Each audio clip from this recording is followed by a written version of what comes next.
America के new Orleans शहर में 1 जनवरी को नए साल का जश्न मातम में बदल गया। लुइसियाना राज्य के न्यू ऑरलियंस शहर में 1 जनवरी को नए साल का जश्न मना रहे लोगों की भीड़ पर एक शख्स ने ट्रक चढ़ा दी। भीड़ को ट्रक से रौंदने वाले व्यक्ति ने गोलियां भी चलाई, जिसमें ट्रक से कुचलकर 15 लोगों की मौत हो गई, जबकि 35 से ज्यादा लोग घायल हो गए।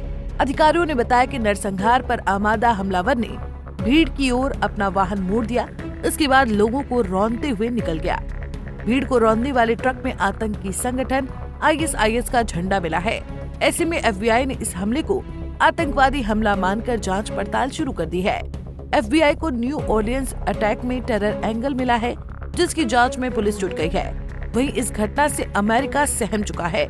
जो बाइडेन से लेकर डोनाल्ड ट्रंप तक का पारा हाई हो चुका है। ऐसे में अब सवाल ये है कि क्या इस हमले के पीछे ISIS का ही हाथ है? आइए विस्तार से जानते हैं। दरअसल न्यू ऑरलियंस में क्या हुआ? अमेरिका के लुइसियाना राज्य के न्यू ऑरलियंस शहर में नए साल के पहले दिन यानी 1 जनवरी को एक शख्स ने नए साल का जश्न मना रहे लोगों पर पिकअप ट्रक चढ़ा दिया। इससे 15 लोगों की मौत हो गई, जबकि दर्जनों लोग घायल हो गए। ये घटना भारतीय समयानुसार दोपहर 3 बजे की है। इस वक्त न्यू ऑरलियंस में रात के 3:15 हो रहे थे। शहर की सबसे व्यस्ततम बार्बन स्ट्रीट पर हजारों लोग जश्न मना रहे थे। अचानक एक गाड़ी भीड़ को रौंदते हुए आगे बढ़ी।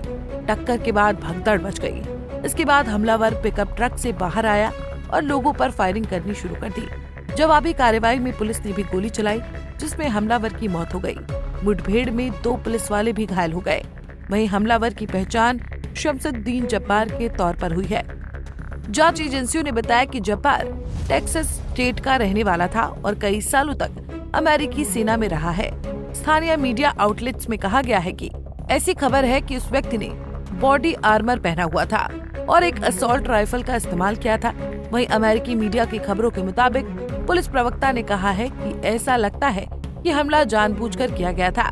पुलिस ने ये भी बताया कि पिकअप ट्रक से इस्लामिक स्टेट का झंडा, हथियार और IED यानी इम्प्रोवाइज्ड एक्सप्लोजिव डिवाइस भी बरामद हुआ है।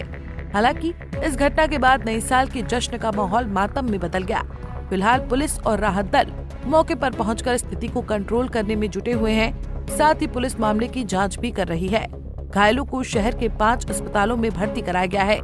बार्बन स्ट्रीट के मेयर ने इसे आतंकवादी घटना करार दिया है, लेकिन कुछ ही देर बाद FBI ने कहा कि ये घटना आतंकवादी घटना नहीं है। हालांकि FBI ने ये भी कहा है कि वो इस घटना की जांच वैसे ही कर रही है जैसे वो किसी आतंकी घटना के दौरान करते हैं। आपको बता दें कि न्यू ऑरलियंस की इमरजेंसी एजेंसी नोला रेडी ने इसे एक मास कैजुअलिटी इंसिडेंट बताया है।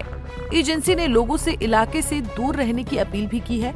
बताया जा रहा है कि वाहन तेज रफ्तार में था, जिस कारण इतनी संख्या में लोगों की जान गई।